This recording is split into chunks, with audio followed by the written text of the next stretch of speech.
Dimanche 10 octobre 2021. Mesdames et messieurs, bonjour et merci de regarder RTI 1. Il est 6h30.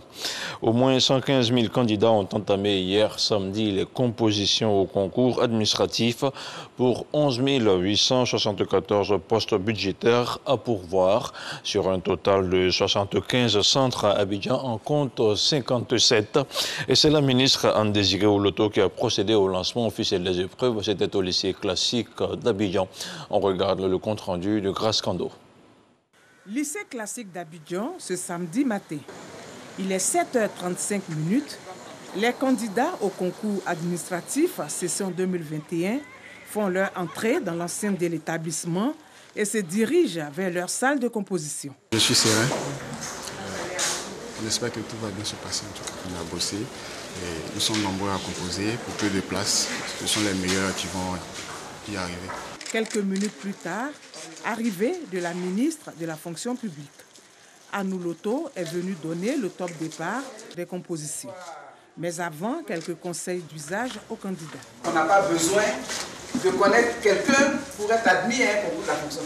Je suis venu voir de mes yeux pour m'assurer que les choses vont bien se passer. Restez concentrés sur votre objectif. Cette première journée de composition s'ouvre avec les candidats au concours direct d'adjoint administratif. Ce n'est pas trop difficile pour un candidat qui a bien révisé les cours. Je pense qu'on peut s'en sortir avec ça. Tous ceux qui avaient été convoqués ce matin sont venus. Et les candidats aussi, tout le monde est là. On n'a pas de candidats qui viennent en retard pour perturber, non. Tout va bien actuellement. En moyenne, dans chaque salle, nous avons 23 candidats et pour 2 surveillants minimum. Autre lieu de composition, le lycée moderne de Trècheville. Ici également, tout se passe bien. Je comprends le sujet, j'arrive à traiter. Donc ça va. On a eu affaire à des candidats bien disciplinés. Tous les surveillants que nous avons convoqués sont arrivés. Tous les membres du secrétariat sont venus. Et donc, depuis 6 heures, nous sommes à la tâche. Au nombre des innovations engagées pour cette session 2021, la proclamation séquentielle des résultats. Ce qui va se faire, c'est que lorsqu'une session est terminée, elle fait l'objet donc de corrections et de délibérations, puis de résultats.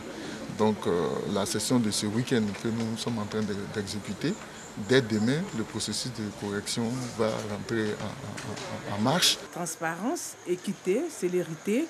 C'est sous ce triptyque qu'est placée la session de cette année. Nous avons travaillé à l'amélioration de notre gouvernance interne, tant au niveau administratif que sécuritaire. Et cela nous a amené donc à un certain nombre de réformes. Et aujourd'hui, nous passons donc à la phase active de l'organisation de ces concours avec les premières sessions. Je me rends compte que l'organisation est parfaite. Les concours ont démarré à temps dans toutes les salles. À 8 heures, les candidats étaient donc dans les conditions pour composer effectivement. Les compositions se déroulent dans 75 centres, dont 57 à Abidjan et 18 à l'intérieur du pays. Le continent africain représente à ce jour et à lui tout seul 66% des décès maternels à travers le monde. Et c'est pourquoi la directive de l'OMS, l'Organisation mondiale de la santé sur la santé reproductive et maternelle, font l'objet d'une rencontre entre les membres de la Société africaine de gynécologie et obstétrique. À Yamoussoukro, les participants ont préconisé des solutions. Le compte-rendu de Kader Sogodogo. Ils ont rangé leurs blouses, retiré leurs gants. Le temps de leur 6e congrès, les gynécologues obstétriciens de Côte d'Ivoire sont à Yamoussoukro. Les assises tournent autour d'un thème principal. Rôle des sociétés savantes sur les indicateurs de santé de la reproduction dans l'atteinte des objectifs pour le développement durable, ODD. Un thème qui tient compte de certaines insuffisances à combler. Dans le monde, parmi les femmes qui perdent leur vie en donnant la vie, l'Afrique compte 66%. La Côte d'Ivoire est mal logée. Plus de 600 décès pour 100 000 naissances vivantes. La Société de gynécologie obstétrique de Côte d'Ivoire, Sogossi, veut prendre le problème à bras-le-corps. Le combat est long, le combat est rude, les obstacles sont nombreux. Mais nous ne doutons pas un seul instant. Notre foi est forte. Notre certitude est que nous saurons réduire, vaille que vaille, ce fléau qui tue nos mères, nos sœurs, nos filles. Nous n'avons aucun doute, parce que la principale cause de l'échec, c'est le doute. Le gouvernement et les partenaires au développement seront là pour jouer leur partition. Soyez rassurés que l'OMS, à tous les niveaux, avec les nombreux partenaires, se tiennent à vos côtés et avec les différents pays pour apporter toute l'assistance technique et scientifique nécessaire pour adresser cette question de la santé maternelle. La Côte d'Ivoire ne peut pas continuer et ne peut pas accepter de souffrir en n'atteignant pas les ODD en 2030. Et pour que la Côte d'Ivoire ne souffre pas, c'est aujourd'hui que nous devons prendre la décision. N'y a-t-il pas de gynécologues en Côte d'Ivoire? N'y a-t-il pas de sages-femmes en Côte d'Ivoire? La Côte d'Ivoire n'a-t-elle pas formé des professionnels de santé de qualité? Devons-nous accepter de faire souffrir ainsi notre pays? Je pense que non. Plus de 900 participants venus d'une vingtaine de pays. Partage d'expériences et nouveautés ne feront pas défaut durant les 4 jours du 6e congrès de la Société de gynécologie et obstétrique de Côte d'Ivoire, Sokosi. Et on parle maintenant de sécurité dans le Bas-Sassandra où la préfecture de police s'engage à relever tous les défis liés à la sécurisation des biens et des personnes. La direction générale appelle à une bonne collaboration des forces présentes dans tout le district. Un nouveau préfet de police a été présenté pour diriger les opérations de sécurisation sur plusieurs fronts. On en parle avec Sam Conan. Sur 43 vols à main armée, 27 élucidés, une quarantaine de fumoirs détruits, plus de 1000 motos immobilisées, 570 personnes raflées. Tel est le bilan des activités de la préfecture de police du Bas-Sassandra, qui comprend les régions du Boclé, de la Nawa et de San Pedro, dans la période de janvier au 5 octobre 2021, dans le cadre des opérations Épervier 6 et Épervier 7. Fort de ces résultats, la direction générale exhorte la préfecture de police du Bas-Sassandra à redoubler d'efforts. Je voudrais vous dire merci pour tout le dévouement dont vous avez fait preuve et vous invite à continuer à poursuivre ces efforts. Et si vous êtes toujours ensemble, vous partagez des informations, vous vous soutenez mutuellement, je pense que notre mission dans la région du Bas-Sassandra sera une mission réussie. Chers amis de la presse, si vous voyez quelque chose d'anormal, venez à la source. La sécurité des populations du Bas-Sassandra, désormais confiée au préfet de police, le commissaire divisionnaire Yo Koulo, qui remplace à ce poste le commissaire divisionnaire Amani Joël, appelé à d'autres fonctions. La cérémonie de passation des services a été l'occasion pour le directeur général adjoint, Joseph Yaoukwame, et d'inviter les populations à plus de collaboration avec les services de la police nationale et tous les autres corps présents dans le district du Bas-Sassandra, dans le cadre de la sécurisation des biens et des personnes.